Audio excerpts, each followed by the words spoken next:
राम वनवास ना जाते तो क्या दुनिया को पता लगता कि भरत जी इतना प्रेम करते हैं? बताओ। राम वनवास गए और भरत जी राम से मिलने चित्रकूट गए और भरत जी राम के लिए रोए, तब ना समाज को पता लगा कि भरत जी के अंदर इतना प्रेम है। वनवास ना गए होते, मतलब राम का भरत जी से वियोग ना होता तो प्रेम प्रकट ही ना होता। इसलिए भक्त और भगवान का वियोग इसलिए रहता है कि उस वियोग में प्रेम प्रकट हो, और जब प्रेम प्रकट होगा तो जब भरत जी का प्रेम प्रबल हुआ तो राम जी भरत जी के लिए 14 साल बाद लौट कर गए। अच्छा एक बात बताओ, राम जी 14 साल के वनवास में आए, 14 साल वनवास में रहे और राम जी वापस गए, तो सबसे पहले राम जी अयोध्या गए कि भरत जी के पास गए? किसके पास गए? और मैं आपको एक बात और बताऊं, यदि भरत जी ना होते और इतना प्रेम ना होता तो 14 साल क्या सारी जिंदगी राम जी वनवास में ही रहते, वापस कभी अयोध्या ना जाते।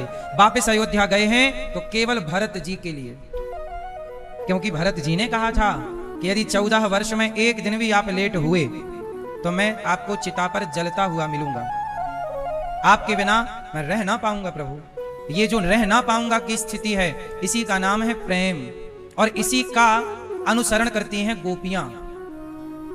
भगवान से प्रेम क्या है? हम सब भी तो प्रेम करते हैं, कोई बेटा से, कोई बेटी से, कोई संसार से, लेकिन भरत जी ने प्रेम किससे करके दिखाया? प्रभु से।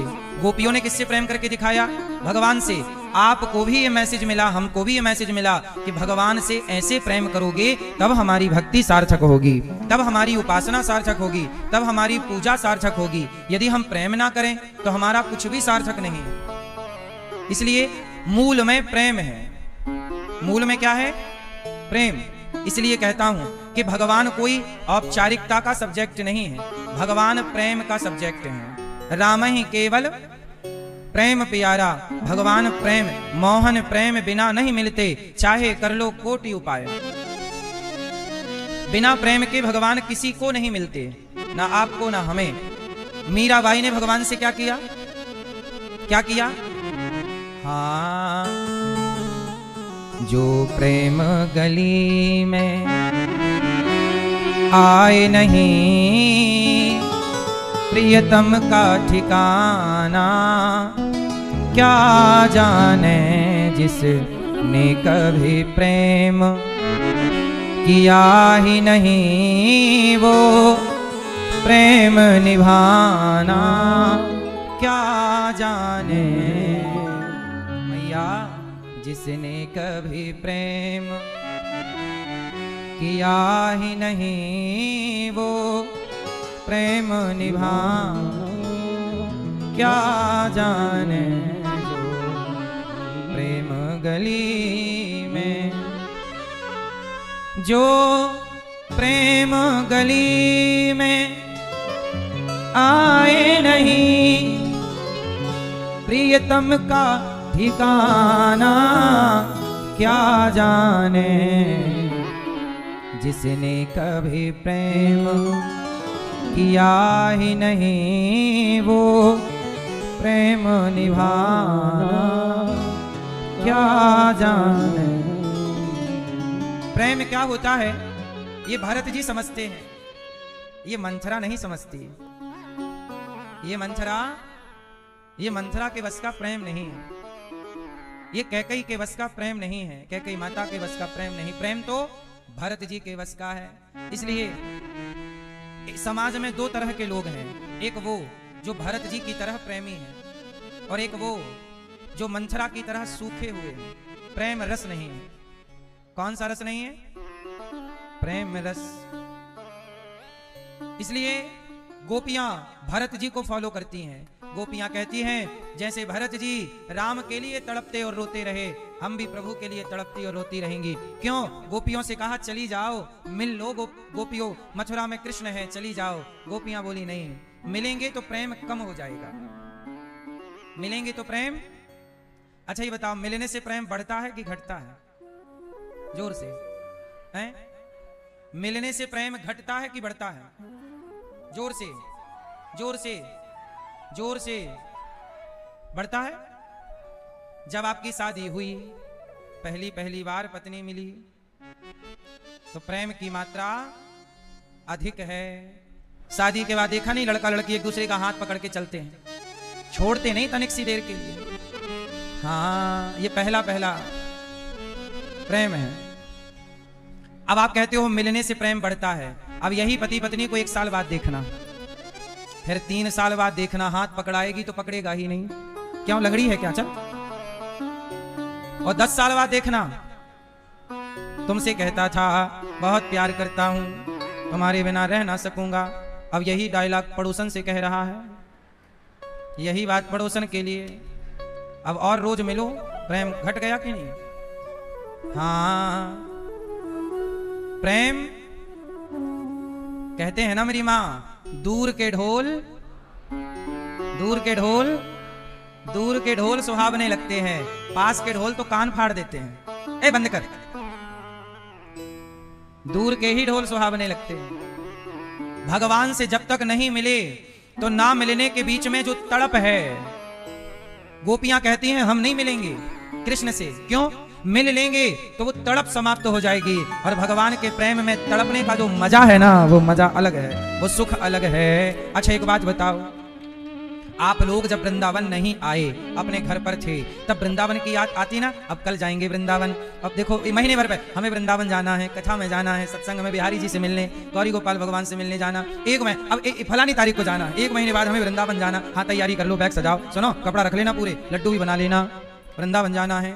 अब आपको सपने में भी वृंदावन आ रहा है। नहीं आए थे तब वृंदावन का चिंतन ज्यादा था, बोलो हाँ। अब 1 हफ्ते बचे, हम 1 हफ्ते बाद जाएंगे, फिर 5 दिन बचे, 5 दिन बाद वृंदावन, फिर 2 दिन बचे, अरे 2 दिन बाद वृंदावन जाना। अच्छा आज शाम की ट्रेन है वृंदावन जाने की, अब तो बड़े खुशी से वृंदावन। जब नहीं आए तब वृंदावन का चिंतन ज्यादा था, तब बिहारी जी का चिंतन ज्यादा था, और आ गए तो यहां आते ही घर का चिंतन स्टार्ट हो गया। ताला लगा के आई हूं कि नहीं? क्यों बेटा तुमने खा लिया? यहां रह के फोन लगा, हाँ खा लिया, हाँ हाँ हाँ हम आ जाएंगे, हाँ 2 दिन बाद आ जाएंगे, हाँ चिंता ना करो। हाँ अच्छा पोता नहीं सो रहा हमारे बिना? अच्छा हम आएंगे सुलाएंगे। जब घर पे थे तब चिंतन किसका था? भगवान का। और भगवान के पास आए तो चिंतन किसका हुआ? भगवान से दूर रहने में भगवान का चिंतन ज्यादा है, पास आने के बाद जगत का चिंतन स्टार्ट। इसलिए गोपियां कहती हैं हम दूर रहेंगे, इसलिए हम नहीं जाएंगी मिलने। भगवान का चिंतन अधिक कब होता है? ये बात जो हम बोल रहे हैं सही है कि गलत है? आप गलत भी कह सकते हैं इसे, क्योंकि ये तो मैं अपना अनुभव आपको बता रहा हूं जीवन का, कि अनुभव ऐसा है, लोगों को देखकर ऐसा लगता है कि दूर से ज्यादा स्मरण होता है, सही है? पास आ जाने के बाद प्रेम कम होता है। वो कहते हैं ना ज्यादा मिठास में क्या पड़ जाते हैं? ज्यादा मिठास में कीड़े पड़ जाते हैं। अब देख लो ना, उदाहरण से देखो, लक्ष्मण जी राम के पास हैं और भरत जी राम से जोर से दूर हैं। अब जब प्रेम की बात आएगी तो लक्ष्मण जी को याद किया जाएगा कि भरत जी को? जोर से भरत जी को। क्यों? जबकि पास तो लक्ष्मण जी हैं, जबकि पास तो लक्ष्मण जी हैं। एक पास है और एक दूर है। दूर वाला पास वाले को तो आंसू, लक्ष्मण जी थोड़ी रोएंगे राम के लिए। राम के लिए 14 साल कौन रोया? लक्ष्मण जी के भरत जी। क्यों रोए? क्यों रोए? क्योंकि दूर थे तो चिंतन ज्यादा था। लक्ष्मण जी भी 14 साल सोए नहीं। ये नहीं कि लक्ष्मण जी भी सो गए, राम को भुला गए ना, राम के लिए जागते रहे, राम को देखते रहे। लेकिन जब देख ही रहे हैं तो रोएंगे क्यों? जो चीज पास में है उसके लिए थोड़ी रोया जाता है, जो चीज दूर है। और पास की चीज का चिंतन तो है, पर तराजू में रख के जब तौला जाएगा तो दूर वाले का चिंतन ज्यादा मजबूत दिखेगा, पास वाले का चिंतन मजबूत है पर उतना नहीं। इसलिए प्रेम के अवतार भरत जी हैं और सेवा की प्रतिमूर्ति लक्ष्मण जी हैं। लक्ष्मण जी सेवक हैं और भरत जी प्रेमी। समझ में आई? इसलिए आपको क्या बनना है? लक्ष्मण जी के भरत जी? क्या? अच्छा क्या बनने में ज्यादा फायदा है? जोर से क्या बनने में है? हाँ, प्रेम कैसा हो? हे प्रभु जब भी हमें प्रेम दीजिए तो भरत जी जैसा प्रेम। अच्छा बताओ, भरत जी से भी अधिक श्रेष्ठ प्रेम किसका है? किसका है? अच्छा, एक तराजू में भरत जी को और एक तराजू में लक्ष्मण जी को रखा जाए तो बताओ किसका पलड़ा भारी होगा? जोर से। भरत जी का। बिल्कुल सही कहा। लक्ष्मण जी भी श्रेष्ठ हैं और भरत जी का प्रेम अधिक है, ठीक है। अब एक तराजू में भरत जी को और दूसरी तराजू में हनुमान जी को रखा जाए तो बताओ किसका पलड़ा भारी होगा? किसका है? हाँ, हनुमान सम नहीं बड़ भागी, नहीं को राम चरण अनुरागी। ये तुलसीदास जी कह रहे हैं, हनुमान सम नहीं बड़, हनुमान जी जैसा बड़भागी कोई नहीं। क्यों? अच्छा, आपने कह तो दिया कि भरत जी का पलड़ा कमजोर है और हनुमान जी का पलड़ा भाई, कह तो दिया, अब सिद्ध करो कैसे? कैसे सिद्ध करोगे? भरत जी का प्रेम हनुमान जी से कम कैसे है? सिद्ध करो, चलो करो सिद्ध, कह दिया है आपने, सिद्ध करके बताओ। हाँ हाँ मैया बोलो, कैसे करोगी सिद्ध? लिखवाओ। हाँ हाँ बोलो मैया, क्या लिखूं? कैसे सिद्ध होगा कि भरत जी का पलड़ा भारी है कि हनुमान जी का? आपने कह दिया हनुमान जी का, तो कहो कैसे, किस आधार पे आपने कहा? सबूत क्या है? प्रमाण। भाई आपने कहा है कि हनुमान जी का पलड़ा भारी, तो कोई प्रमाण तो होगा ना आपके पास? प्रमाण दीजिए। चलिए, हैं? सीना भरत जी फाड़ते तो ना मिलते राम जी क्या? वो तो भरत जी ने फाड़ा ही नहीं। ये तर्क काम नहीं करेगा। और आगे बोलो। नहीं, हम बताएं? किस किस को बताऊं? सुनो, भरत जी और हनुमान जी में अंतर क्या है? भरत जी और हनुमान जी में इतना सा अंतर है कि भरत जी राम से क्या मांगते हैं? क्या मांगते हैं? क्या मांगते हैं? हाँ, शीश पे खड़ाऊं, शीश पे खड़ाऊं और अखियों में पानी, राम भक्त ले चला रे राम की निशानी। भरत जी ने क्या मांगा? अच्छा एक बात बताओ, आप जंगल में हो और वहां जाएं हम और आपसे कहें कि अपनी चप्पल हमें दे दो, और आप दे देंगे तो आप हो जाएंगे नंगे पांव। तो नंगे पांव चलेंगे तो सुख मिलेगा कि दुख? बताओ, बोलो। तो भरत जी को तो चरण पादुका मिल गई, लेकिन उसके बदले राम जी को नंगे पांव होना पड़ा। एक बात तो यहां पर यह है। दूसरा सुनना, राम जी नंगे पांव नहीं हुए। राम जी ने भरत जी के लिए चरण पादुका का अवतार धारण कर लिया। ऐसा संत जन कहते हैं कि राम जी क्या बन गए? राम ही अवतार ले लिए चरण पादुका का। एक तो ये भाव है। लेकिन एक तरफ देखिएगा, भरत जी ने चरण पादुका मांग ली और हनुमान जी ने क्या किया? जब हनुमान जी पहली बार राम से मिले तो राम जी को देखा कैसे? कठिन भूमि कोमल पदगामी। हनुमान जी ने कहा, प्रभु आपके चरण बड़े कोमल हैं, भूमि बड़ी कठोर है, नंगे पांव घूम रहे हैं आप। मतलब राम जी जब हनुमान जी से मिले उस समय राम जी नंगे पांव थे। तो राम जी के चरण देखकर हनुमान जी बोले, प्रभु आपके चरण बड़े कोमल हैं, ये भूमि बड़ी कठोर है, आप कहां नंगे पांव जा रहे हैं? ऐसा करिए, आप मेरे कंधे पर बैठ जाइए। तो हनुमान जी ने राम के चरणों की सेवा ऐसे की कि उसके बाद राम लक्ष्मण को हनुमान जी पैदल नहीं चलने दिए। अब नहीं चलोगे प्रभु आप पैदल, आप आज से इस कंधे पर चलोगे। एक कंधे पर लक्ष्मण जी को और एक कंधे पर और चले हनुमान जी। इसी बात को तुलसीदास जी लिख रहे हैं, हनुमान सम नहीं बड़ भागी, नहीं को राम चरण अनुरागी। हनुमान जी ने राम के चरणों की चिंता की, राम के चरणों में बैठे हैं और राम के चरणों से प्रेम है। इसलिए भरत जी सबसे श्रेष्ठ हैं। लेकिन भरत जी और हनुमान जी को तौल कर देखोगे तो भरत जी से ज्यादा चिंता राम के चरणों की किसी को हुई तो श्री हनुमान जी को हुई। इसलिए हनुमान जी का पलड़ा भारी है। इसलिए कहता हूं, हनुमान जी सदा राम के चरणों में बैठते हैं। और आज के जमाने में लोग चरणों में नहीं रहना चाहते।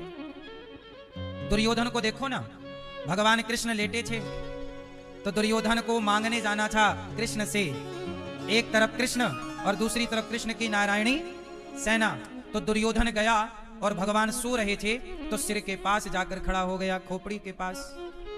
फिर अर्जुन जी गए तो अर्जुन कहां खड़े हो गए? भगवान कृष्ण के। अच्छा ये बताओ, जो व्यक्ति आपके सिर के पास खड़ा हो और जो व्यक्ति आपके चरणों में हो, चरणों के पास खड़ा हो, तो पहले नजर किस पर पड़ेगी?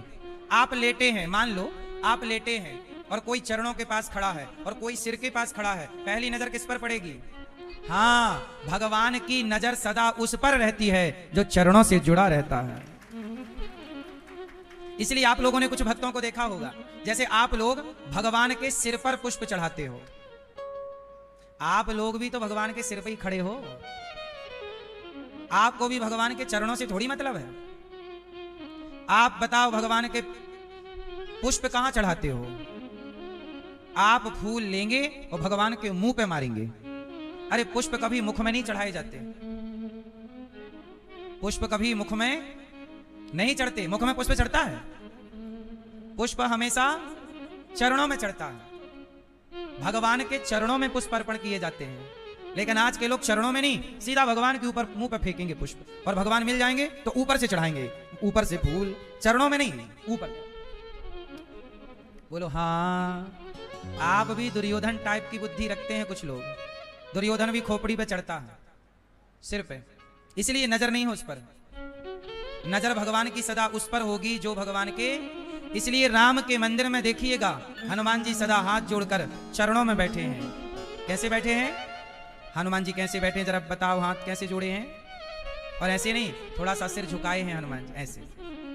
इतने बड़े हनुमान जी, इतने बड़े हनुमान जी जिन्होंने राम की इतनी मदद की, सीता मां का पता लगाया, लक्ष्मण जी की जान बचाई, एक हाथ से पहाड़ उठाया, इतने बड़े हनुमान जी राम के चरणों में सिर झुका के बैठे हैं। इतनी सरलता, इतनी नम्रता आज आप में हो जाए तो आप पर भी कृपा की दृष्टि स्टार्ट हो जाए। आज का व्यक्ति इतना सरल कहां हो पा रहा है, इतना सहज कहां हो पा रहा है ना मेरी मां? तो चरणों से जुड़िए। भगवान की पूजा पुष्प चरणों में चढ़ता है, फूल चढ़ाओ, चरणों में समर्पित करो। तो गोपियां, भरत जी, हनुमान जी, ये सब क्या करते हैं? प्रभु से क्या करते हैं? अच्छा, भरत जी प्रेम करते हैं, लेकिन प्रेम करते हैं लेकिन भरत जी बाण भी चलाते हैं। बोलो हाँ, किस पर चलाए बाण? हनुमान जी भी चला दिए। भरत जी ने किस पे बाण चलाए? हनुमान जी पर। क्यों बाण चलाए? हनुमान जी जा रहे थे बूटी लेकर के पहाड़, भरत जी को लगा कि मेरे प्रभु पर कोई पत्थर फेंकने जा रहा, तो भरत जी को लगा कि कोई गड़बड़ है, तो भरत जी ने हनुमान जी को बाण मार दिया। भरत जी प्रेमी तो हैं पर धनुष चलाना जानते हैं। आजकल आप लोग भगवान के भक्त हो जाओ तो भक्त होने के बाद आप लोग सबसे पहले अपने आप को अकर्मण्य बना लेते हैं, हम कुछ नहीं करेंगे। आजकल भक्ति का मतलब कुछ लोगों ने यह समझ लिया है कि हम कैसे हो जाएंगे, हम तो भक्त हैं, हम कुछ नहीं करेंगे। नहीं, कुछ ना करने के लिए किसने बोला है? सब कुछ करो। सब कुछ मतलब जो कार्य करने के योग्य हैं। भरत जैसा प्रेमी कौन होगा? पर देखो बाण भी चला रहे हैं, हनुमान जी को गिरा दिया, बाद में अपने बाण में बिठा के भेज भी दिया। भगवान की भक्ति करना है, भगवान के आश्रित रहना है, पर अपने काम को करते हुए, कर्म करते हुए। ठीक है? भक्ति का मतलब ये नहीं कि हम काम कुछ नहीं करेंगे। आजकल का व्यक्ति बोल रहा हम भक्ति करेंगे और कुछ नहीं करेंगे। जब से भक्ति करना स्टार्ट किए हैं, सास बोलती है बहू ने पानी देना छोड़ दिया। जब से भक्ति स्टार्ट हुई, पति बोल रहा है पत्नी ने हमारी तरफ देखना छोड़ दिया। भक्ति का मतलब ये नहीं है कि तुम अपने कर्तव्य भूल जाओ। और आजकल भक्ति का मतलब लोग यही समझ रहे हैं, ये भक्ति नहीं मेरी माँ। भक्ति प्रभु से प्रेम नेचुरल हो। कैसा? जैसे आपके बेटे से आपका प्रेम है, नेचुरल है। आप बेटे की पूजा नहीं करते लेकिन बेटे से प्रेम है। ऐसे ही जैसे पुत्र से प्रेम है, ऐसे प्रभु से प्रेम होना चाहिए। ऐसे ही भगवान का स्मरण हो और आप बेटे से प्रेम करते हुए काम पूरा करते हैं। ये प्रेम चाहिए भगवान को। ये नहीं कि तुम काम छोड़ दो, ये नहीं है, ये गलत हो जाएगा। गोपियां अपना काम करती हैं, झाड़ू पोंछा बर्तन चौका पति सास सबकी सेवा बच्चों की, और जो समय बच जाए तो पेड़ की छांव में बैठती हैं। और एक सखी बोली, सुन ए ललिता, आज तूने सपना देखा है? विशाखा बोली हाँ। ललिता बोली कि हाँ, आज मैंने एक सपना देखा। क्या देखा है? बोले आज सपने में कन्हैया आए और कहने लगे, सखी माखन ना खिलाएगी? मैंने कहा क्यों नहीं खिलाऊंगी, यहाँ पर मेरी गोद में बैठना पड़ेगा। कन्हैया मेरी गोद में बैठे और मैं उन्हें माखन खिला रही हूँ। अब ललिता जी बता रही हैं कि मैंने गोद में बिठा के मक्खन खिलाया, प्रभु टुकुर टुकुर हमें देख रहे थे, हमारी ओर टुकुर टुकुर हम उनकी ओर, भगवान मुस्कुरा रहे। अब सारी एक सखी अपना सपना सुना रही है और बाकी सखियां उस सपने को सुनकर रो रही हैं। फिर दूसरी ने कहा, आज मैंने भी सपने में कन्हैया को देखा है। क्या देखा? वो आज ना गैया लेके जा रहे थे जंगल, तो मैं वहां से पानी भर के आई यमुना जी से।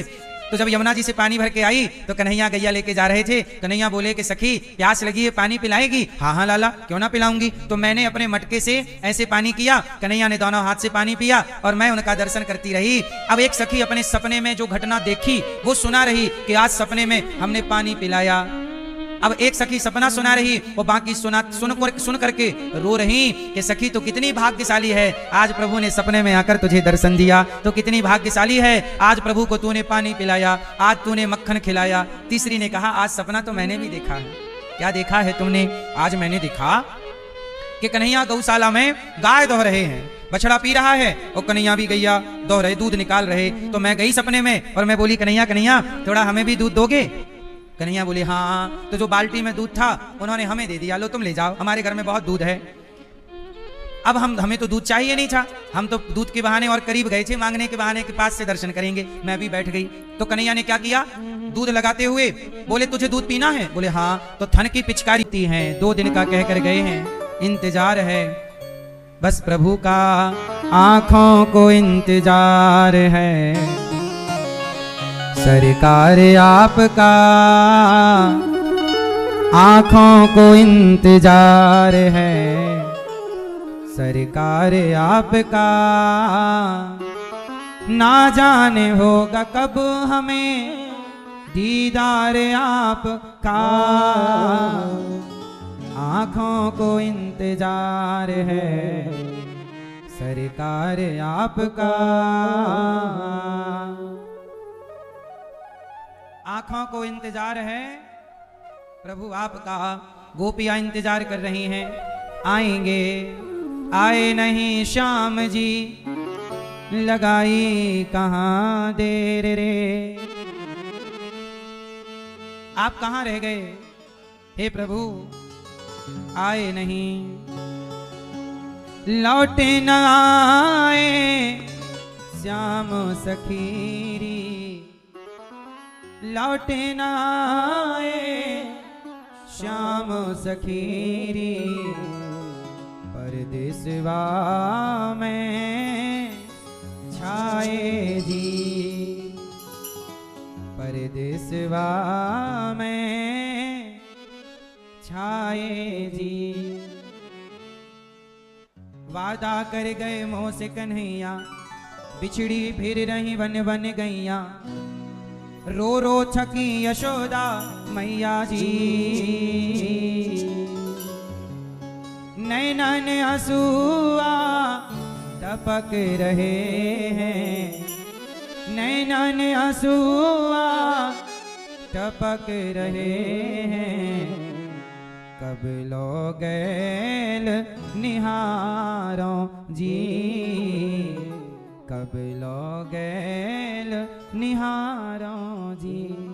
गोपियां कह रही हैं, कह कर गए थे आऊंगा, आज तक नहीं आए। गोपियां रो रही हैं, आंखों को इंतजार है कब आएंगे कन्हैया। तभी गोपियां कह रही कब आएंगे, तभी एक रथ आता हुआ दिखाई पड़ा मथुरा से वृंदावन की तरफ। गोपियों को लगा आ गए हमारे कन्हैया आ गए। अब तो गोपियां गईं, रथ को घेर कर खड़ी हो गईं। वही रथ था जिस रथ पर कन्हैया गए थे, आज वही रथ आया है। गोपियों को लगा हमारे कन्हैया आ गए। अब तो गोपियां बहुत खुश हो गईं। देखो कहा था हमने हमारा कन्हैया आएगा आएगा। रथ को रोका तो अंदर से उद्धव जी निकले तो गोपियों ने कहा उद्धव जी ने कहा आपने हमारा रथ क्यों रोका? गोपियां बोली हमारे कृष्ण कहां हैं? उद्धव जी बोले कृष्ण तो नहीं आए, उन्होंने हमें भेजा है आप सबके लिए। नहीं आए। जैसे ही गोपियों ने सुना कि नहीं आए, गोपियां धड़ाम से जमीन पर गिर पड़ी, सखी नहीं आए तो ये बताओ भैया तुम क्यों आए हो? उद्धव जी ने कहा कल कन्हैया रो रहे थे। अच्छा किसके लिए? बोले वृंदावन में हमारी गोपियां हैं, मैया हैं, उनके लिए रो रहे थे। अब तुम बताओ कि कन्हैया की गोपियां कौन हैं? सारी गोपियां जो बेहोश सी पड़ी थी सब उठकर बैठ गईं। बोले कन्हैया रो रहे थे? बोले हाँ बहुत रो रहे थे। अच्छा एक सखी ने दूसरी सखी के आंसू पहुंचते हुए कहा सखी कम से कम कन्हैया हमें याद तो रखे हैं, नहीं आए कोई बात नहीं, कम से कम वो हमें भुलाए तो नहीं। गोपियां बोली ये बताओ हमारे प्रभु क्यों नहीं आए? क्या वो हमें भूल गए? क्या वो हमें दर्शन देना नहीं चाहते? क्या हमसे कोई अपराध हो गया? हमें छोड़कर क्यों चले गए? उद्धव जी बोले वो आना तो चाहते थे पर उन्होंने मुझे भेज दिया और ये आपके लिए पत्र भेजा है। और जैसे ही पत्र गोपियों ने उद्धव जी से लिया, एक सखी ने, दूसरी सखी ने, तीसरी ने वो पत्र फटाफट छीना, टुकड़े टुकड़े हो गए उस पत्र के। उद्धव जी बोले पढ़ तो लेती कम से कम कि लिखा क्या है? गोपियां बोली उद्धव जी हमने कृष्ण को पढ़ रखा है, उसके पत्र को पढ़ने की जरूरत नहीं। गोपियां बोली उद्धव जी आप क्यों आए हो? बोले हम आपको ज्ञान देने आए हैं। तब गोपियों ने कहा हम प्रेम दीवानी हैं, वो प्रेम दीवाना। ऐ उद्धव हमें ज्ञान की पोथी न सुनाना। क्यों? हम प्रेम दीवानी हैं, वो प्रेम दीवाना। अच्छा तुम प्रेम दीवानी हो तो रोती क्यों हो? तब गोपियों ने कहा तन मन जीवन श्याम का। उद्धव आप कहते हो तुम क्यों रोती हो? हम हैं कहां? हमारा तो तन मन किसका है? हम ये कहते ही नहीं कि ये तन हमारा, ये मन हमारा। आप कहते हो हमारा मन भटकता है। गोपियां कहती हैं हमारा तो मन है ही नहीं, कहां गया तुम्हारा मन? उद्धव एक हतो वो गयो श्याम संग, को आराधे ईस। उद्धव मन न भये 10-20, उद्धव मन ना भये 10-20। उद्धव जी हमारा एक मन था, वो भी कन्हैया लेकर चले गए। हम बिना मन की हैं। हम कैसी हैं? जरा सोचिए। आप लोग कहते हो हमारा मन भटकता है और गोपियां कहती हैं अरे मन तो हमारा तब भटकेगा जब हमारे पास होगा। हमारा मन किसके पास है? मतलब जरा सोचिए कि जब मन ही कृष्ण के पास है तो स्मरण अहरनिश किसका है? क्या हम लोग इस तरह का स्मरण कर पा रहे हैं? गोपियां ऐसा स्मरण करके आपको और हमें बता रही हैं कि भक्ति ऐसी हो। तन मन जीवन श्याम का, श्याम हमारा काम। रोम रोम में रम रहा वो मत वाला श्याम। इस तन में अब योग का तो नहीं कोई ठिकाना। ऐ उद्धव हमें ज्ञान की पोथी न सुनाना। हमें ज्ञान ना दो। क्यों? हम प्रेम दीवानी हैं, वो प्रेम दीवाना। उद्धव जी बोले चलो हमने आपको पत्र दिया कन्हैया का, अब आप भी हमें कुछ दो ताकि हम कन्हैया को दिखाकर बता सकें कि हम गए थे, वरना क्या सबूत रहेगा कि हम आपसे मिलकर आए। तब गोपियों ने उद्धव जी को क्या दिया जरा सुनिएगा। उद्धव इन असुवन को हरिसन मुख ले जाओ। मेरे आंसू गोपियों ने अपने आंसू जो प्रेम में बहा रही थी वो आंसू उद्धव जी के हाथ में अंजलि में भर दिए। उद्धव इन असुवन को हरि सन मुख ले जा और पूछे हरि कुशल। तो जब कन्हैया हमारी कुशल पूछे कि गोपियां कैसी हैं, उद्धव इन असुवन को हरि सन मुख ले जा पूछे हरि कुशल। तो चरणों में दियो चढ़ाओ। मेरे आंसू प्रभु के चरणों में चढ़ाकर कहना, कहियो जी कहियो जी इस प्रेम का यह तुच्छ सा नजराना। ऐ उद्धव हमें ज्ञान की पोथी न सुनाना, हम प्रेम दीवानी हैं वो प्रेम दीवाना। गोपियां अपने आंसू दे रही हैं, जाओ चढ़ा दो। प्रेम में डोर से बंध रहा जीवन का संयोग, सुमिरन में डूबी रहे यही हमारा योग। कानों में रहे गूंजता वंशी का तराना, कानों में रहे गूंजता वंशी का तराना। गोपियां कहती हैं हम, उद्धव जी बोले हम तुम्हें ज्ञान योग समझाएंगे। गोपियां बोली हम कृष्ण के प्रेम में डूबी रहती हैं, यही हमारा योग है। उद्धव जी आए समझाने, पर गोपियां तो प्रेमी।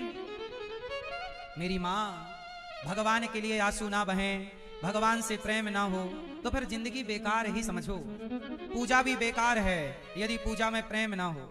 इसलिए कहते हैं भगवान से इतना प्रेम हो कि जैसे माँ बेटे के प्रेम में रो पड़ती है, पत्नी पति के प्रेम में रो पड़ती है, ऐसे भक्त भी भगवान के प्रेम में रो पड़े। रोना ही प्रेम है और रोना ही पूजा है। किसके लिए? भगवान के लिए। इसलिए भगवान से इतना प्रेम, जहां प्रेम की अधिकता होगी वहां आंसू जरूर होंगे। इसलिए प्रेम भगवान से किया करिए, शांत चित्त से बैठिए और थोड़ा भगवान की याद में रोया करो। हाँ, कन्हैया को एक रोज रोकर पुकारा, कृपा पात्र किस दिन बनूंगा तुम्हारा। गोपियां भगवान का ध्यान प्रेम ऐसा कि उद्धव जी को समझ नहीं आया। उद्धव जी बोले मेरा ज्ञान तो इनके प्रेम के आगे शून्य है, कोई अर्थ ही नहीं है। आपके पास ज्ञान है पर प्रेम नहीं है तो उस ज्ञान की बहुत वैल्यू नहीं है। भगवान के आगे भगवान ज्ञानी को नहीं प्रेमी को मिलते हैं। अच्छा बताओ, रावण ज्ञानी है कि विभीषण ज्ञानी है? ज्यादा ज्ञानी कौन? जोर से जोर से। रावण ज्ञानी और विभीषण कैसे हैं? प्रेमी। रावण जैसे ज्ञानी को राम ना मिले, विभीषण जैसे प्रेमी को राम मिले। सही है गलत है? इसलिए मेरी मां, भगवान को पाना है तो जो प्रेम गली में आए नहीं, प्रियतम का ठिकाना क्या जाने। जब मैं था तब हरि नहीं, अब हरि है मैं नाय। और प्रेम गली अति साकिरी, जा मैं दो ना समाय। जब मैं था तब हरि नहीं, अब हरि है मैं नाय। और प्रेम गली अति साकिरी, जा मैं दो ना समाय। क्या मतलब हुआ मैया? प्रेम गली कहते हैं ना, जो प्रेम गली में, ये प्रेम गली इतनी सकरी है कि एक ही जाएगा। इसमें एक साथ दो लोग नहीं जाएंगे। अच्छा कौन जाएगा? एक व्यक्ति। जब मैं था, मैं मतलब अभिमान, जब अभिमान है तो भगवान नहीं है, और जब भगवान है तो अहंकार नहीं है। अब या तो आप अहंकार को रखो या भगवान को, क्योंकि दोनों इस प्रेम की गली में गुजर नहीं सकते। आप अभिमान के साथ भगवान को नहीं पा सकते, अभिमान के साथ रावण नहीं पा सका, प्रेम के साथ विभीषण ने पा लिया। अब आपको निर्णय लेना है कि आपको इस गली से अहंकार को लेकर चलना है या भगवान को। इसलिए भगवान को पाना है तो अहंकार छोड़ना होगा। क्या छोड़ना पड़ेगा? जोर से। कैसे छूटेगा अहंकार? आप लोग जरा मेरा मार्गदर्शन करो। अहंकार छोड़ना चाहता हूं मैं, बताओ कैसे छूटेगा? सब लोग मेरा मार्गदर्शन कीजिए। बताओ अहंकार छोड़ने के लिए क्या करना चाहिए? क्या मैया क्या करूं मैं कि अहंकार छूट जाए? बताओ क्या मैया? हम इतना कुछ आपको बताए, आप हमें इतना भी नहीं बताओगी क्या मेरी माँ? बताओ हम क्या करें कि अहंकार छूट जाए? मैया बताओ मेरी माँ। क्या भैया बताओ, शर्ट वाली भैया, क्या मर जाएं? हाँ, एक साधु जी थे, उन्होंने जंगल में पेड़ पौधों को सत्संग कराया। पेड़ पौधों से कहा तुम खड़े रहते हो, सीताराम सीताराम बोला करो, मुक्ति हो जाएगी। सुनो पेड़ भैया, बोलो सीताराम। तो उस पेड़ पर एक तोता था। तोते को लगा कि साधु जी कह रहे हैं कि सीताराम सीताराम बोलेंगे तो मुक्ति हो जाएगी। तो पेड़ तो सुना ना सुना पेड़ जाने, पर तोते ने सुन लिया और तोता अब साधु जी की बात मानकर बोला सीताराम सीता। अब दिन भर वो खाए तो सीताराम, बैठे तो सीताराम। एक दिन क्या हुआ, वहां कोई शिकारी आया जंगल में, तो उसने देखा कि एक तोता सीताराम सीताराम बोल रहा। तो शिकारी बोला कि ये तोता तो बड़ा महंगा बिकेगा, सीताराम सीताराम बोला। उसने दाना वाना डाला, फंसा लिया। अब तोता पिंजरे में आया, अब वो बोले सीताराम सीताराम। लेकिन अब जैसे ही पिंजरे में आया तो आवाज गुरुजी को, गुरुजी आपने तो कहा था सीताराम सीताराम बोलोगे तो मुक्ति मिलेगी, हमें तो पिंजरा मिल गया, हमें तो बंधन मिल गया। आपने तो कहा था मुक्ति मिलेगी, आपका ज्ञान झूठा है, आपका ज्ञान। अब वो तोता गुरुजी को बुलाया, गुरुजी गुरुजी। अब गुरुजी आए, तोता बुला रहा, आए क्या हुआ? गुरुजी आपने तो कहा था सीताराम सीताराम बोलो बेटा मुक्ति मिल जाएगी। हमने बोला तो देखो हमें पिंजरा मिल गया, बंधन मिल गया, ये थोड़ी मुक्ति है। तो गुरुजी बोले अच्छा तू बंधन से मुक्त होना चाहता है? हाँ। तो गुरुजी ने शिकारी को थोड़ा बातों में लगाया और उस तोते से कहा कि सुनो तुम ऐसा करो, तुम मुक्त होना चाहते हो? हाँ। तो गुरुजी ने कैसा करो, तुम मर जाओ। अरे गुरुजी क्या कह रहे हो मर जाओ? अरे सच्ची का नहीं, झूठ मूठ का, सच्ची का नहीं। कैसे मरो? जोर से, झूठ मूठ का। अब तोता ने समझ लिया, हाँ गुरुजी ठीक है। अब गुरुजी थोड़ा दूर हो गए। शिकारी पहले तो वो चिल्ला रहा बचाओ, तोता बोला सीताराम। अब थोड़ी देर बाद तोते ने आवाज बंद कर दी और दोनों पांव ऊपर करके लटक गया, घिचड़ी अपनी सिर अपना लटका लिया, जीभ निकाल ली बाहर। और उसे अब शिकारी को लगा कि तोता मर गया, और शिकारी को जैसे ही लगा तोता मर गया तो शिकारी ने पिंजरे का दरवाजा खोला, और जब दरवाजा खोला और तोते को बाहर निकाला कि मर गया, देखो तो जरा प्यासा तो नहीं है। और जैसे ही हाथ में लिया फुर्र से तोता उड़ गया। और गुरुजी से बोला गुरुजी सही कहा आपने। गुरुजी ने कहा बेटा को सीखा क्या? तब गुरुजी ने कहा बेटा मुक्ति पाने के लिए संसार के लोगों के लिए मरना पड़ता है, असली में ना मरो, परिवार के लिए। अब देखो बुढ़ापा आ गया, एक समय आ गया, अब सबके लिए मर जाओ। मरना तो है ही, तो एक बार मरने की पहली प्रैक्टिस कर लो तो फाइनल मरने में ज्यादा कष्ट नहीं होगा, क्योंकि अभ्यास रहा आएगा आपको। अब जैसे आप बाल बाल सफेद हो गए, बुढ़ापा आ गया, तो अब मर जाओ परिवार के लिए, बेटा बहू बेट नाती पोता पर, ये सबके लिए मर जाओ। और जिंदा रहो तो केवल अपने भगवान के लिए जीवित रहो। अब हम जिंदा हैं तो सिर्फ, हाँ जीना सिर्फ तेरे लिए,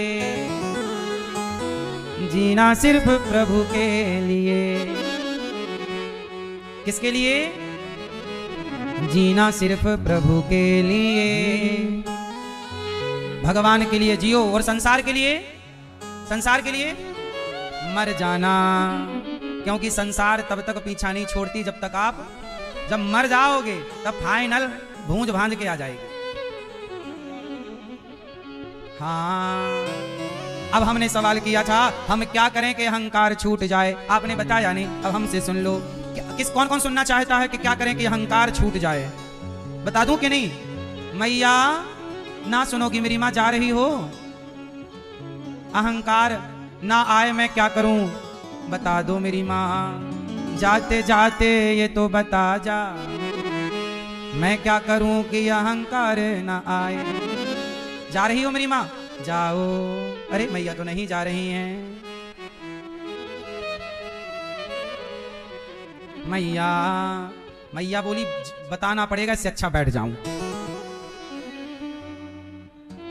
क्या करें कि अहंकार ना आए? अहंकार ना आए इसके लिए आप इतना सा काम कर लो कि कभी स्वयं को कर्ता मत समझो कि मैं करता हूं, कर्ता भगवान को मानो कि मैं नहीं। जो भी करते हैं वो भगवान करते हैं, और मेरे और आप से भगवान अपना काम, भगवान कोई भी काम करते नहीं हैं, किसी ना किसी भक्त से अपना काम। सीता मां का पता क्या राम जी को नहीं पता था कि सीता कहां है? बोलो, क्या राम नहीं जानते कि सीता को रावण ले गया है? राम तो अंतर्यामी है, भगवान है। वो हनुमान जी जो इतने बड़े ज्ञानी, इतने बड़े पावरफुल, वो हनुमान जी राम के चरणों में है कि नहीं? जिन राम का भक्त हनुमान समुद्र को छलांग मार के पार कर गया, वो राम चाहते तो एक पग में समुद्र को पार कर लेते। जरा सोचिए कि जब राम का भक्त इतना पावरफुल है तो राम कितने पावरफुल होंगे। राम क्या सीता मां को नहीं जानते कि कहां है? लेकिन राम अपना काम खुद नहीं करते, किसी से क्यों करवाते हैं? ताकि मेरे भक्त का नाम हो, मेरे भक्त का यश बढ़े। भगवान अपने भक्त का यश बढ़ाना चाहते हैं। जाओ हनुमान, तुम जाओगे तो तुम्हारा यश बढ़ेगा। फिर जाओ अंगद, रावण को समझाओ, तुम पांव जमा देना, तुम्हारा भी यश बढ़ेगा। जाओ जामवंत जी, हनुमान जी को समझाना, आपका भी यश बढ़ेगा। बंदरों का यश बढ़ाया, भालुओं का यश बढ़ाया, अरे तनिक सी गिलहरी का भी राम जी ने यश बढ़ाया है। कौन जानता था उस गिलहरी को? बोलो हाँ। इसका मतलब यह है कि राम जी पशु पक्षियों के बड़े प्रेमी थे। राम पशु पक्षियों के बड़े प्रेमी हैं। राम पशु पक्षियों के बड़े प्रेमी हैं या नहीं? अपना काम देखो, बंदर भालुओं से करा लेते और उनका यश बढ़ाते हैं। किसका? बंदर भालुओं का। उसी तरह त्रेता में राम जी हनुमान जी से काम करा रहे थे, द्वापर में भगवान कृष्ण अर्जुन से काम करा रहे थे, ऐसे कलयुग में भगवान आपसे और हमसे कुछ काम करा रहे हैं। इसलिए ईश्वर की आज्ञा मानकर सही सही काम करते रहो, समाज की सेवा, अच्छे कार्य करते रहो, इस भाव से कि मैं नहीं करता, जो हो रहा वो प्रभु मेरे से, मैं करता नहीं। जब आप अपने को करता नहीं मानोगे तो आपको घमंड नहीं आएगा, आपको अभिमान नहीं आएगा। बात समझ में आई? मैया समझो मेरी माँ? नहीं समझी मेरी माँ? कौन करता है? कभी अपने को करता ना मानो। हनुमान जी इतना करते हैं पर वो कहते हैं मैं थोड़ी करता हूं, राम जी सब करा रहे हैं, राम जी सब कर रहे हैं। और आप जरा सा कर लो कुछ तो आप बस छाती पीटते, मैंने किया, मैं नहीं। मैं करोगे घमंड आएगा, पतन हो जाएगा। घमंड से बचना है तो मैं से दूर रहो। किससे? किससे? मैया बोलो, मैं बोलो, मैं करो, मैं करोगे तो अगले जन्म में तुम्हारी गर्दन कटेगी, बकरा बनोगे। बकरा मैं करने वाली बकरा बनते हैं, फिर गर्दन कटती है। बोलो हाँ। मैया गोपियों के चरण रज को उद्धव जी ने प्रणाम किया, वापिस आए, प्रभु से कहा गोपियों से मिलने चलो। भगवान ने कहा मैं तो गोपियों के पास ही हूँ, पल भर के लिए अलग नहीं हूँ। भगवान ने हृदय में गोपियों का दर्शन कराया, उद्धव जी का अभिमान समाप्त हुआ। बोलिए भक्त वत्सल भगवान की। भगवान जी का विवाह रुक्मणी जी से हुआ। किससे हुआ? रुक्मणी जी से। हाँ, रुक्मणी जी से विवाह भगवान का हुआ। दूसरा विवाह जामवंत की बेटी जाम्बवती से हुआ। तीसरा विवाह भगवान का सत्या के साथ हुआ।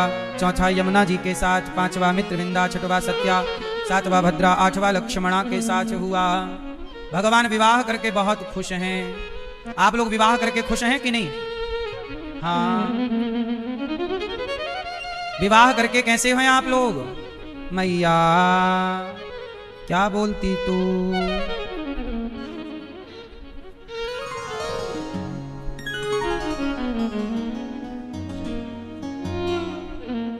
विवाह करके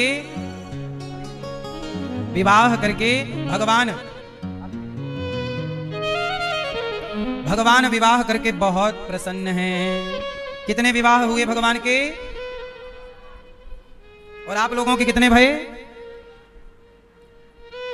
एक में खुश हैं कि नहीं हैं? नहीं। राम जी के कितने विवाह भये और कृष्ण जी के 16,108। भगवान के विवाह बहुत सारे हुए। आप लोग भी कहते हैं हम भी करेंगे विवाह, तुमसे संभल जाएंगे इतनी? आजकल लड़कियों की बड़ी कमी चल रही है। एक के भाग्य में एक ही नसीब नहीं हो रही है। लोगों का, कुछ लड़कों का ब्याह ही नहीं हो रहा है ही नहीं। लड़कियां सबने लड़के पैदा कर लिए, लड़कियों को पेट में ही मरवा दिया। अब लड़के लिए घूम रही है, मैया मेरा ब्याह नहीं हो रहा छोरे का। फिर तुमने छोरा पैदा किया, छोरी पैदा कहाँ की? तो छोरियां हो गई कम। तो कुछ लड़कों के खाते में लड़कियां आ गई, कुछ के खातों में 0 बटा सन्नाटा है।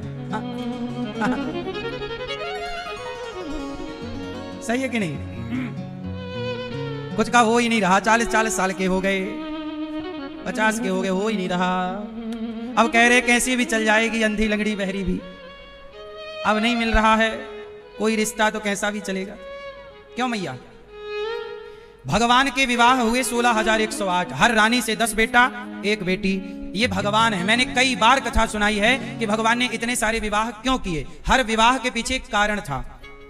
पिछले जन्म में, पिछले किसी युग में भगवान ने सबको वचन दिया।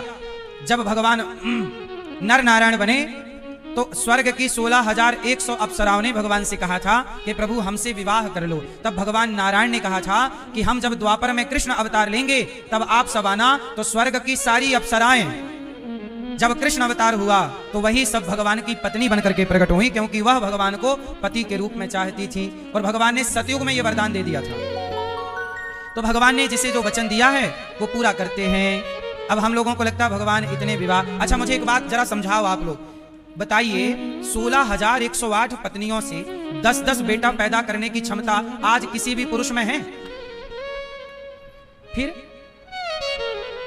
इतनी क्षमता ही नहीं है किसी में। इसलिए ये क्षमता इतनी बता रही है कि ये क्षमता मनुष्य की नहीं, ये क्षमता भगवान की क्षमता है। और ये कुछ लीलाएं भगवान ने ऐसी की जो ये साबित करती हैं कि ये मनुष्य नहीं भगवान है। और जो वेद की ऋचाएं हैं वो गोपी बनकर आई, जो त्रेता में द्वापर में संत जन थे वो गोपी बनकर प्रकट हुए। और सबको भगवान ने, अब जो स्त्रियां भगवान को पति रूप में चाहती हैं तो भगवान तो उन्हें पति के रूप में ही मिलेंगे। जैसे मीरा ने पति के रूप में चाहा तो भगवान पति रूप में ही मिलेंगे ना, भाई के रूप में तो नहीं मिल जाएंगे। क्योंकि भक्त का भाव क्या है? पति। गोपी मीराबाई क्या बोलती है? मेरे तो कन्हैया पति है। तो भगवान को कोई स्त्री पति भाव से भजे तो भगवान उसे पति भाव से मिल जाते हैं। भगवान में दोष नहीं होता, भगवान सदा निर्दोष होते हैं। क्यों? क्योंकि हम लोग अन्य बातों को नहीं जानते। अब एक छोटा सा उदाहरण मैं आपको देकर के समझाऊं। चलो बताओ, ध्रुव जी को भगवान कितनी उम्र में मिल गए? जोर से अब ध्यान से सुनना इस कथा का पूरा जो क्रम है। ध्रुव जी को मिल गए 5 साल में। और तपस्या कितने दिन की थी? ओनली 5 महीना। 6वें महीने भगवान मिल गए। 5 महीने की तपस्या और 5 वर्ष के ध्रुव जी को जब भगवान मिले तो सारे संतों ने हड़ताल कर दी। सारे संतों ने क्या कर दी? हड़ताल कर दी। अब नहीं करेंगे तुम्हारी पूजा, बैठे रहो। क्यों भाई, क्या हो गया? बोले भगवान ध्रुव जी ने 5 महीने तपस्या की और हम 50 साल से तपस्या कर रहे हैं। हम 50 साल से बैठे हैं तुम्हारे ध्यान में, तुम हमें तो मिले नहीं। और ध्रुव जी को 5 साल में मिल गए, 5 महीने में मिल गए, 5 वर्ष की आयु में। हम तो 50 साल से बैठे हैं, तुम हमें क्यों नहीं मिले? सारे भक्तों ने हड़ताल कर दी। प्रभु अब तुम्हारी पूजा नहीं करेंगे हम। तुम 5 महीने में ध्रुव को मिल गए, हमें क्यों नहीं मिले? हम 60 साल से बैठे हैं। कोई बोला हम 100 साल से बैठे हैं, कोई बोला हम 500 साल से तुम्हारा ध्यान कर रहे हैं। प्रभु तुम हमें तो मिले नहीं। तब भगवान बोले हे भगवान, भगवान बोले सब गड़बड़ हो गया, अब क्या करें? तब भगवान ने कहा आप सभी संत मेरे साथ चलो। चलो चलो चलो, सब संत चले। तो चले तो एक जंगल पहुंचे। उस जंगल में भगवान सभी संतों को लेकर गए।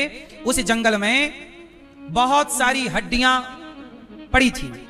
तो भगवान ने संतों से कहा कि जरा ये हड्डियां गिनो कि कितनी हड्डियां हैं, मतलब कितने मनुष्यों की हड्डियां हैं। उन्होंने गिना एक आदमी की हड्डी 2, 3, 4, 5, 6, 7, 8, 10, 50, 100, 1000, 2000, 5000, लाख, 10 लाख, करोड़। प्रभु ये तो बहुत है, ये किसकी हड्डियां हैं? तब भगवान बोले कि ये सारी हड्डियां ध्रुव जी की हैं। किसकी हड्डियां हैं? ध्रुव जी के पिछले जन्म की। ध्रुव जी ने पिछले जन्म में तपस्या करते करते शरीर सुखाया, फिर जन्म हुआ, फिर तपस्या की, फिर जन्म हुआ, फिर तपस्या की, फिर जन्म हुआ, फिर तपस्या की, फिर जन्म हुआ, फिर तपस्या। और मेरी तपस्या करते करते इनकी तपस्या जब पूर्ण हुई तो इनके इस जन्म में 5 महीने की तपस्या शेष बची थी, तो 5 महीने के होते ही मैं मिल गया। अब आपका तो ये पहला ही जन्म है, इसलिए भगवान की कृपा कब किस पर हो जाए, कितने जन्म लगेंगे हम नहीं जानते, लेकिन हर जन्म में प्रभु का चिंतन करते रहना, किसी जन्म में प्रभु से भेंट जरूर होगी। जेहि योनि जन्म हो कर्म बसता राम पद अनुराग हूँ। बाली ने कहा अब नाथ करी करुणा बिलो कहूँ देहु जो बर मांगा हूँ। जेहि योनि जन्म हूँ कर्म बसता राम पद अनुराग हूँ। प्रभु हमारे करोड़ों जन्म हो जाएं हमें कोई दिक्कत नहीं, पर प्रभु हर जन्म में अपना दास बनाकर भेजना, अपना प्रेम भक्ति देकर भेजना। जब आपको मिलना है आप तब मिलना। हम ये नहीं कहते कि आप हमें अभी मिलो, बस प्रभु अपना प्रेम दीजिए, अपनी भक्ति दीजिए, और जब आपको मिलना है, जब आप कृपा करना चाहें, हम तो सदा आपके हैं। समर्पण ऐसे करो कि प्रभु हम तो सदा आपके हैं, आप जब मिलना चाहो तब आप मिलना। हम नहीं कहते कि आज ही मिल जाओ। तो भगवान के विवाह की इतनी सारी कथाएं हैं कि 16,108 विवाह हुआ, इतने सारे बच्चे।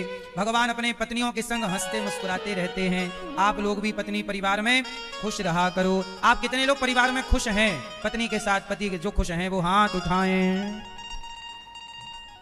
मैया आप खुश नहीं हो? नहीं, अच्छी नहीं चल रही है जिंदगी। आप खुश हैं? मैया भैया हमने खुश पूछा, भैया तो जाने ही लग गए। ए भैया गमछा डाले हो, कंधे पर जा रहे हो, खुश हो पत्नी से?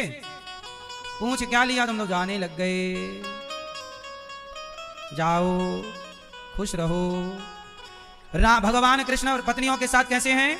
हम मजाक करते हैं, हंसते हैं, मुस्कुराते हैं। आप लोग भी पत्नी पति गृहस्थ में रहकर भगवान का चिंतन किया करिए, स्मरण किया करिए और हंसते मुस्कुराते रहा करिए।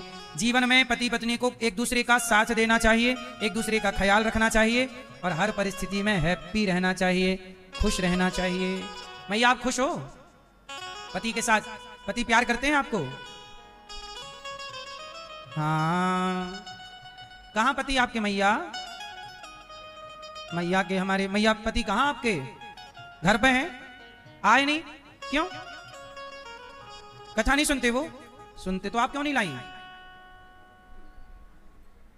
अब वो वहां बैठे आपका ही ध्यान कर रहे होंगे बेचारे, कब आएगी कब आएगी। नहीं, तो प्रेम होना चाहिए, रिश्तों में प्रेम हो और वह प्रेम फिर भगवान में समर्पित हो। नदियां हैं ना, नदियां हैं, सारी नदियां चल रही हैं। आपके गांव में नदी, आपके शहर में नदी, आपके यहां वहां नदी, खूब नदियां हैं, पर वो सारी नदियां कहां जा रही हैं? पत्नी से प्रेम करो, पति से प्रेम करो, बच्चों से प्रेम करो, काम धाम से प्रेम करो, लेकिन वो प्रेम आखिरी में जैसे सारी नदियां जाकर समुद्र में गिरती हैं, ऐसे आपका प्रेम आखिरी में जाकर प्रभु में समर्पित होना चाहिए, है ना। वो प्रेम की धारा जाके भगवान में विलीन होना चाहिए, तब तो प्रेम सार्थक है ना। भगवान प्रेम से रह रहे हैं। एक दिन क्या हुआ, भगवान ने चित्रलेखा के द्वारा अनिरुद्ध का ऊषा से विवाह कराया और भगवान ने बाणासुर पर कृपा की, राजा नृग पर कृपा की। नृगो नाम नरेंद्रोहा इक्ष्वाकुतनयः प्रभो। इक्ष्वाकु वंश के राजा हैं नृग। क्या नाम है? इन्होंने गौदान बड़ा किया है। आप लोगों से मैं प्रार्थना करूं कि जीवन में गौदान जरूर करना। कौन सा दान? गौदान अवश्य करना मेरी मां। गौदान सबको करना चाहिए। गाय की पूंछ पकड़ के ही आप वैतरणी से पार होंगे। गौरी गोपाल गौशाला में आज हमारी एक मैया जी ने गौदान किया, एक भैया जी ने भी गौदान किया। आप भी गौरी गोपाल आइए और गौरी गोपाल गौशाला में आप भी गौदान कीजिए। गायों की सेवा, कहते हैं गाय की गाय की पूंछ पकड़कर ही आप वैतरणी से पार होते हैं। ये गौदान आप सबको करना चाहिए, गाय की सेवा करनी चाहिए। गौदान गाय के लिए आप लोगों ने, कुछ भक्तों ने सूखा चारा मतलब भूसा आपने एक एक ट्रॉली गाय के लिए दिया है। जिन भक्तों ने दिया है हम उनका धन्यवाद देते हैं कि आपने गाय के लिए भूसे का सहयोग किया और गाय के लिए इतना आपने सोचा। साल भर के लिए जो भूसे का स्टॉक हो रहा है उस पर आप सबने एक एक ट्रॉली भूसा कुछ भक्तों ने दिया। आप थोड़ा थोड़ा सहयोग जरूर कीजिएगा। एक एक ट्रॉली भूसा आप भी अपनी तरफ से दे सकते हैं और गाय की सेवा में भूसे का सहयोग कर सकते हैं। आप हरा चारा भी दे सकते हैं गाय के लिए, हरा चारा, क्योंकि हरा चारा हम लोग रोज खरीदते हैं। एक ट्रॉली चारा रोज खरीदना पड़ता है और एक ट्रॉली चारा मतलब गौरी गोपाल गौशाला में लगभग बहुत सारा चारा नित्य खर्च होता है। तो आप भी एक ट्रॉली चारे की सेवा आप भी कर सकते हैं, एक दिन की सेवा आप कर सकते हैं। आप भी थोड़े थोड़े एक दिन की संपूर्ण सेवा आप कर लो कि आज सारा चारा हमारी तरफ से गौ सेवा से अवश्य जुड़े। नृग ने गौदान किया, पौंड्रक और काशीराज द्विद का भगवान ने उद्धार किया। जरासंध नाम का एक दुष्ट जो भगवान के भक्तों को 20,800 राजाओं को बंदी बनाया, सबने भगवान से कहा कृष्णाय वासुदेवाय हरये परमात्मने प्रणतक्लेशनाशाय गोविंदाय नमो नमः।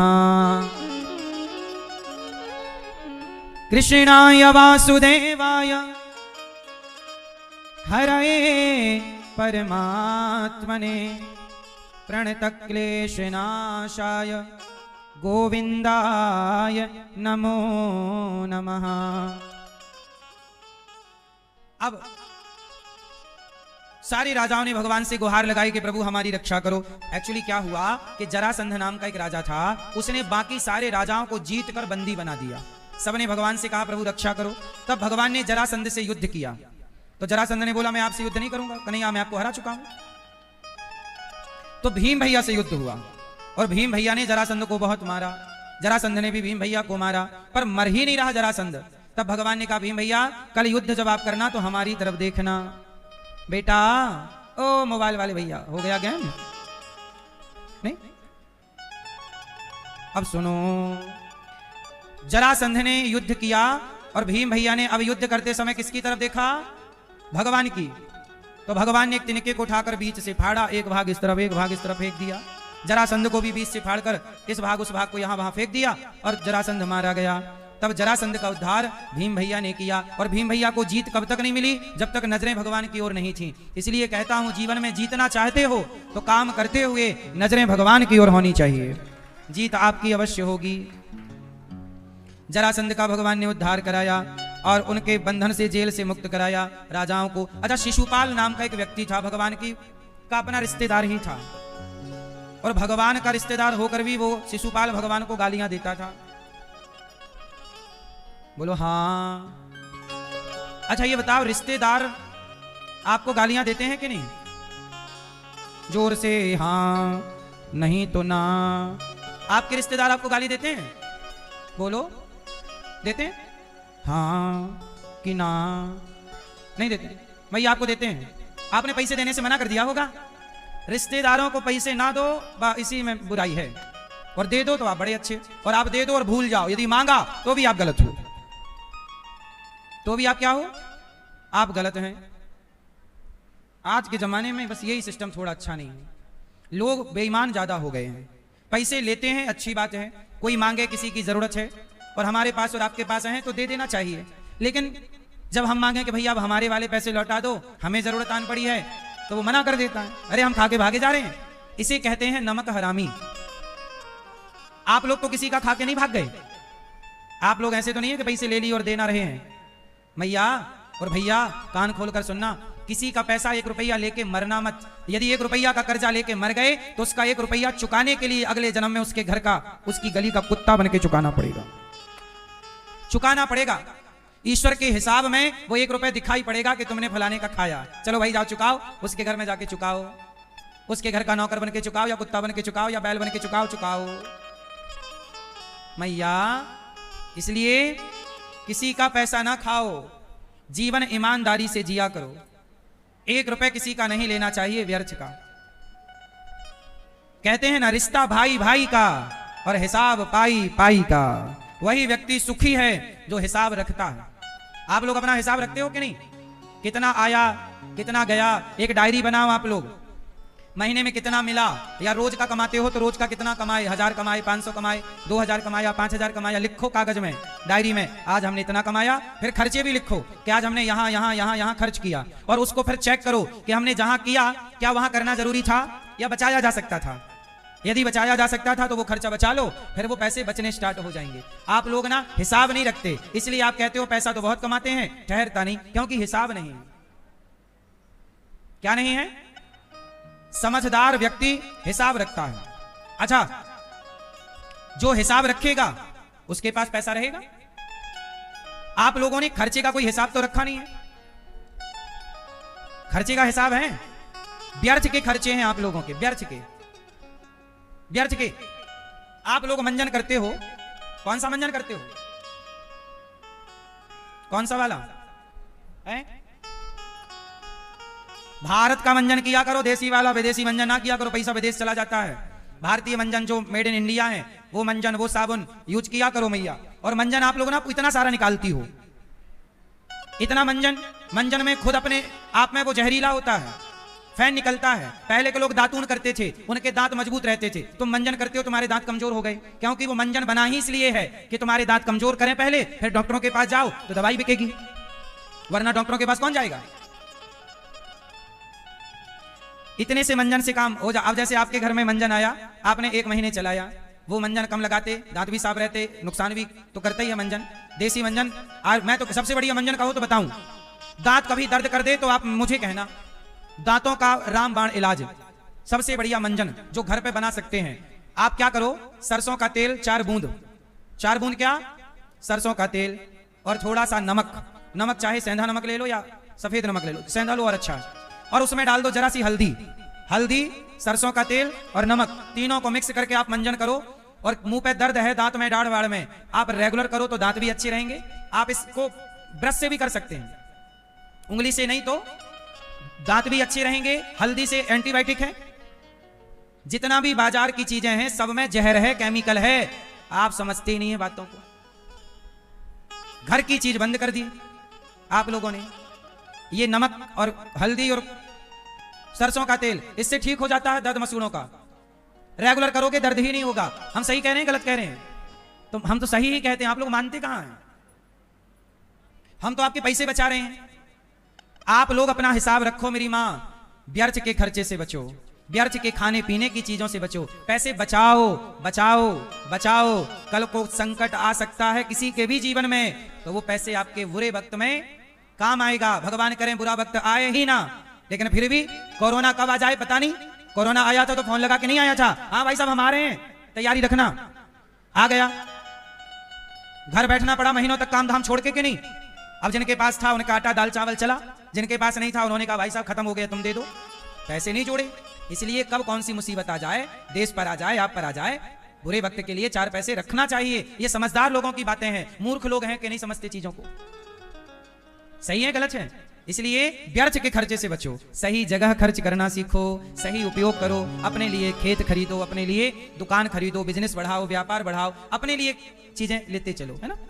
पैसे का सही यूज क्या है? आज बताओ पैसे का सही उपयोग क्या है? आपके पास पैसा है, क्या करना चाहिए? सबसे पहले आपके पास पैसा आए तो अपने लिए एक घर जरूर खरीदना। सबके पास घर होना चाहिए, मैं तो भगवान से यही कहता हूं, सबके पास घर होना चाहिए। घर खरीदो, है ना मैया। एक घर और खरीद लो, किराए से चढ़ा देना, उसका पैसा आपको मिलता रहेगा, उससे आपका चलता रहेगा। यदि आप समय का सही उपयोग कर लो तो। एक समय आपके पास इतना पैसा था कि आप घर खरीद सकते थे, लेकिन आपने वो पैसे का यूज नहीं किया, अब पैसा चला गया, अब कहते हो पैसा नहीं है, घर नहीं खरीद पा रहे। जब था तब उपयोग नहीं किया आपने। इसलिए कहते हैं लक्ष्मी चंचल होती है, सबके पास सदा लक्ष्मी नहीं रहती। लक्ष्मी आती है और जब आए तो लक्ष्मी को प्रणाम करके माता समझकर उनका सही उपयोग करना चाहिए। आपके पास लक्ष्मी आती है, दारू पीने लग जाते हो, बकरा खाने लग जाते हो। भाई सब्जी आती है 50 रुपए किलो और बकरा आता है 500 रुपया किलो। अब जब 100 रुपए में गुजारा हो तो 500 खर्च क्यों करना है? वो 400 बचाओ और उसे कहीं और यूज करो। अब आपको बकरा खाना है, मछली खाना है, और मांस महंगा आता है। बताओ मांस महंगा है कि सब्जी महंगी है? जोर से, क्या महंगा है? मांस महंगा है, लेकिन आप समझते नहीं है। पैसा, फिर आप कहते हैं हम गरीब हैं, पर रोते हैं पैसा नहीं।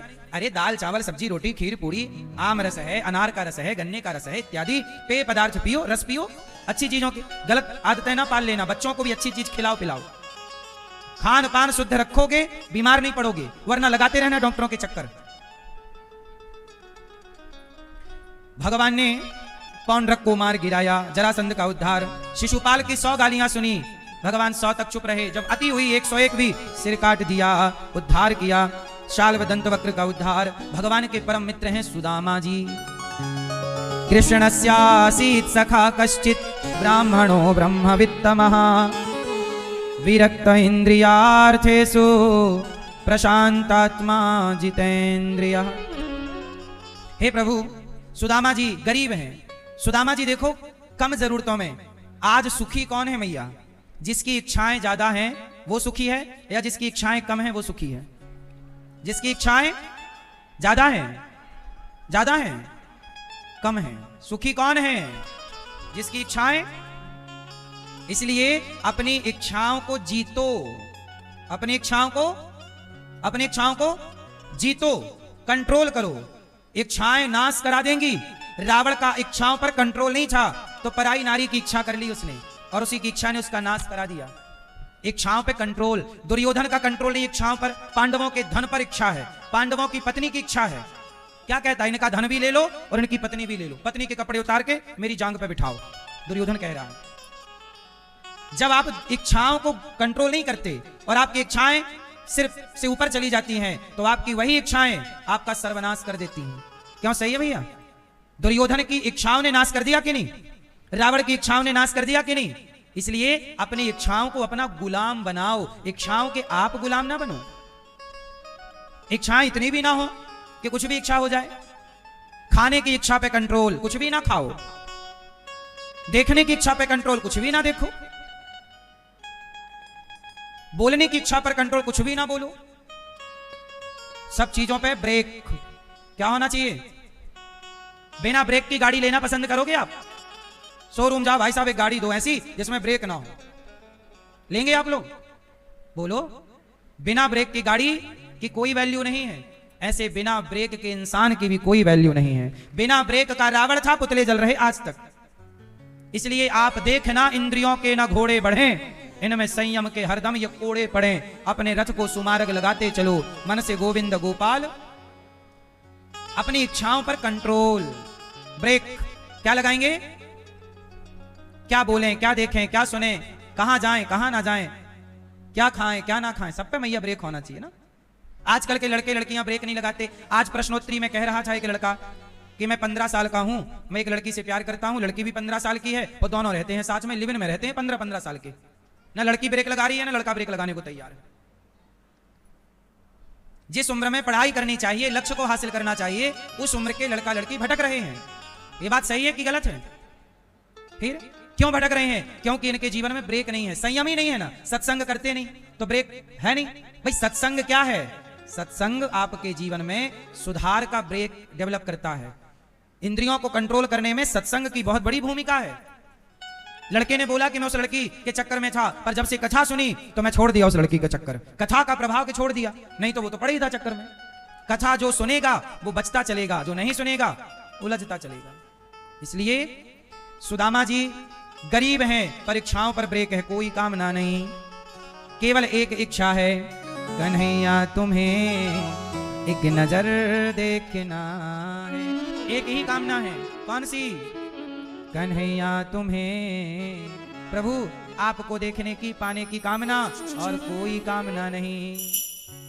पुराने से कपड़े, कुचैलम मलिनम क्षामम, पुराने फटे वस्त्र पहनकर सुदामा जी भिक्षा मांगते, जो मिलता खुश रहते। पत्नी बोली आपके मित्र द्वारिकाधीश हैं, दर्शन कर आओ। खाली कैसे जाऊं? 4 मुट्ठी चावल लेकर सुदामा जी चल पड़े सुदामा जी मित्र से मिलने। अच्छा आज का मित्र होता तो पहचानता नहीं, पर सुदामा जैसे गरीब को भी यदि कोई पहचानता है तो भगवान, ये कथा ये बताती है कि संसार भले आपको भूल जाए, अपने लोग भले आपको भुला दें, पर भगवान कभी नहीं भुलाते। इसलिए जो आपको नहीं भुला रहे हैं तो आप उन्हें क्यों भुला रहे हैं?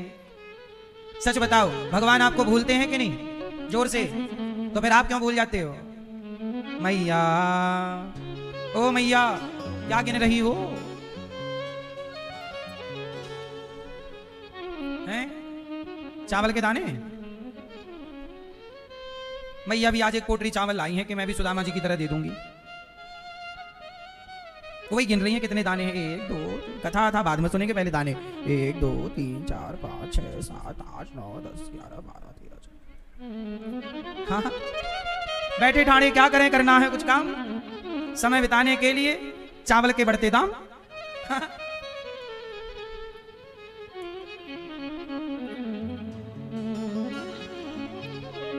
सुनो मेरी माँ, सुदामा जी 4 मुट्ठी चावल लेकर के चले। सुदामा जी जैसे गरीब कौन होगा? लेकिन एक बात सुदामा जी की है, सुदामा जी गरीब भले हैं पर श्री कृष्ण से कुछ मांगा नहीं कि कन्हैया हम गरीब हैं थोड़ा दे दो। मांगा? सुना आपने कभी कि सुदामा जी ने मांगा? भगवान ने जो भी दिया सुदामा जी को वो मांगने से नहीं दिया। कैसे दिया? जोर से, जोर से, बिना मांगे। जब भगवान बिना मांगे देने को तैयार हैं तो आप मांगते क्यों हो? बस आप सुदामा जी की तरह परमात्मा के पास पहुंच जाओ। बस सुदामा जी की तरह आप, सुदामा जी जब द्वार पर पहुंचे, कहा कि भैया मिलना है। द्वारपालों ने सूचना दी कि प्रभु आपके बचपन के मित्र आए हैं, सुदामा नाम बता रहे हैं। और द्वारिकाधीश जब दौड़े, सुदामा सुदामा। सुदामा जी को भगवान ने गले से लगाया, आसन पर बिठाया, नेत्रों के जल से चरण धोए। और जब सुदामा जी से भगवान ने चावल लिए तो मुझे एक बात बताओ, सुदामा ने भगवान को क्या दिया? मुट्ठी भर चावल, चिवड़ा। मुट्ठी भर चावल सुदामा जी ने दिया। भगवान कहते हैं कि तुम अपनी हैसियत से तुम मुझे दो, फिर मैं भी अपनी हैसियत से तुम्हें दूंगा। जब तुम नहीं दोगे तो मैं कैसे दूंगा? इसलिए कहता हूं कि जब आप देते हैं तो आपको भी मिलता है, जब आप नहीं देते तो आपको भी। आज सुदामा जी ने भगवान को क्या दिया? अन्न का दान कर दिया। मुट्ठी भर चावल क्या है? अन्न है। अन्न का दान दिया। भगवान ने मुट्ठी भर चावल खाए तो खा के भगवान तृप्त हो गए। और जब भगवान तृप्त हुआ तो सारा ब्रह्मांड तृप्त हो गया। तो पूरे ब्रह्मांड को भोजन कराने का पुण्य सुदामा जी को मिल गया। उस पुण्य के कारण भगवान ने विश्वकर्मा रहा है। अवश्य आप ये सुंदर कार्य कीजिएगा। सुदामा जी अन्नदान का कितना बड़ा फल, हम आपको केवल अन्नदान की महिमा बता रहे हैं। सुदामा जी ने अन्नदान दिया, भगवान ने सब कुछ दे डाला। सुदामा जी वापस घर आए, पत्नी ने उनका स्वागत किया। सुदामा जी का काफी दिन सुदामा जी रुके, सब पर कृपा हुई। दूसरी मुट्ठी चावल खाए, रुक्मणी जी ने हाथ पकड़ा, भगवान ने सब रुक्मणी जी को दिया। चरणों के नेत्रों के जल से चरण पखारने की चर्चा। सुदामा जी अब वापस आए और सुदामा जी को जवानी देकर भगवान ने उन्हें अपना निज स्थान प्रदान किया। अंत में बोलिए भक्त वत्सल भगवान की। इसके बाद क्या हुआ? भगवान ने कुरुक्षेत्र में गोपियों से और मां यशोदा से भेंट की। भगवान की भेंट किससे हुई?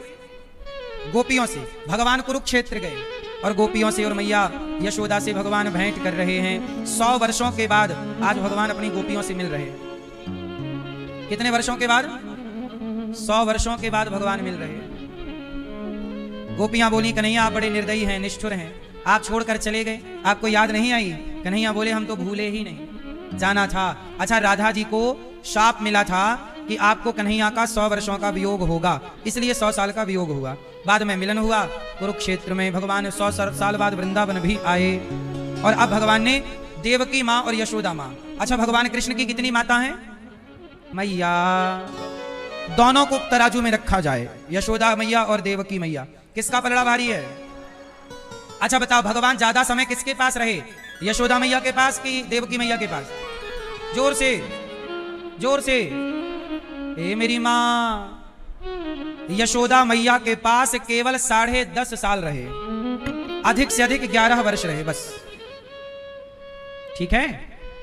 बाकी लगभग 100 साल से ज्यादा भगवान माता देवकी के साथ रहे। जब कंस को मार दिया भगवान ने, तो कंस को मार देने के बाद देवकी और कृष्ण मिल गए ना।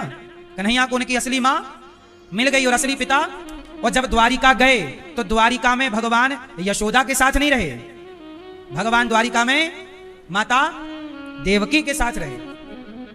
तो भगवान देवकी माता के साथ 100 साल से ज्यादा रहे और यशोदा मैया के साथ सिर्फ 11 वर्ष, 10.5 11 के बीच।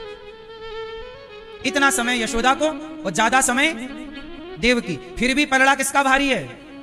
क्यों? क्यों? क्योंकि यशोदा माँ ने कन्हैया को चाहा है, कन्हैया से कुछ नहीं लिया। लेकिन देवकी माता को जब पता लगा कि मेरा पुत्र भगवान है, तो देवकी माता ने कन्हैया से सौदा किया। हे कन्हैया, मैं तेरी मां हूं, मेरे जितने बेटे कंस ने मार डाले थे जन्म लेते ही, वो सारे पुत्र मुझे लौटाओ। भगवान जैसा बेटा पाकर भी मैया किसी और बेटे की कामना करती है, इसलिए भगवान ने उनके मरे हुए पुत्र जिंदा करके दिए। इसलिए देवकी मां का पलड़ा कमजोर हो गया। एक है जो भगवान को चाहता है और एक है जो भगवान से चाहता है। यशोदा भगवान को चाहती हैं, वो भगवान से नहीं चाहती कि तू जा रहा है तो मुझे भी एक बेटा देकर जा। नहीं कन्हैया, तुझे पा लिया है, अब कुछ पाने की चाह नहीं। और देवकी मां कहती है कि तुझे पा लिया है, पर अभी मुझे 6 पुत्रों की और चाह है। इसलिए देवकी मां का पलड़ा कमजोर हो गया, क्योंकि वो भगवान से चाहती हैं, भगवान को नहीं चाहती। और यशोदा भगवान से नहीं चाहते।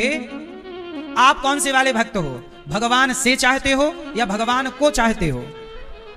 हैं? आजकल लोग भगवान से बहुत चाहते हैं। हे भगवान ये दे दो, वो दे दो। अरे भगवान से प्रेम करो, भगवान को पता है कि आपको कब क्या चाहिए, दे देंगे, इसमें क्या है। चाह रखकर ना पूजा हो, एक छांव को रखकर पूजा ना हो। भगवान ने देवकी मां के 6 पुत्रों को लौटाया। एक बार क्या हुआ, भृगु जी ने भगवान को लात मार दिया। भृगु जी ने भगवान को क्या मार दिया? भगवान ने क्या किया फिर? भगवान ने भृगु जी के चरण पकड़े और सहलाते हुए कहा, भृगु जी हमारी छाती बड़ी कठोर थी, आपके चरण बड़े कोमल हैं, प्रभु कहीं चोट तो नहीं लगी। भगवान को लात मारने वाले भृगु जी, पर भगवान ने गुस्सा नहीं किया। भगवान कहते हैं मुझे लात मारोगे मैं सह लूंगा, पर रावण ने विभीषण को भक्त को लात मारा तो रावण का सर्वनाश कर दिया। भगवान कहते हैं मुझे लात मार दो, आप भगवान को लात मारो चलेगा, पर भगवान के भक्त को लात ना मारना। भगवान कहते हैं मैं अपना अपमान सह लूंगा, कोई उत्तर ना दूंगा, पर मैं अपने भक्त का अपमान नहीं सह सकता। भगवान ने भृगु जी पर कृपा की और ये लीला थी कि ब्रह्मा विष्णु महेश में श्रेष्ठ कौन है? ब्रह्मा विष्णु महेश तीनों में श्रेष्ठ कौन है? जोर से। ये हम नहीं कह रहे, भृगु जी ने कहा तीनों में श्रेष्ठ कौन है, तो भृगु जी ने तीनों की परीक्षा ली, ब्रह्मा जी की, शंकर जी की और भगवान विष्णु की। जब तीनों की परीक्षा ली तो भृगु जी ने कहा कि मेरी परीक्षा में 2 फेल हो गए। ब्रह्मा जी के पास गए, प्रणाम नहीं किया तो गुस्सा हो गए। भृगु जी बोले कि आप तो गुस्सा होते हो, पूज्य नहीं हो, पहले प्रथम पूज्य नहीं हो। शिव जी के पास गए, शिव जी ने गले लगाने का बोला, मना कर दिया। शिव जी को भी गुस्सा आ गया, कहा आपको भी प्रथम पूज्य नहीं मान सकते। और जब भृगु जी को गुस्सा आया तो उन्होंने भगवान नारायण की छाती में एक लात जमाया। तो आज भी आपने देखा होगा कि भगवान जी गोपाल जी की छाती में एक पांव का निशान होता है, वो चरण भृगु जी के चरण है। तो भृगु जी ने लात मारी कि देखें ये क्या प्रतिक्रिया देते हैं। लात मारी तो सहलाते हुए भगवान ने कहा मेरी छाती कठोर थी, आपको चोट तो नहीं लगी। तब भृगु जी चरणों में गिर पड़े, प्रभु आप ही प्रथम पूज्य हैं। इसलिए जब संकल्प होता है कोई भी यज्ञ में, कोई भी अनुष्ठान में, तो वहां ब्रह्मा जी का नाम नहीं बोला जाता, शिव जी का नाम नहीं बोला जाता, वहां बोला जाता है विष्णु विष्णु विष्णु। संकल्प में 3 बार क्या बोला जाएगा? विष्णु विष्णु विष्णु।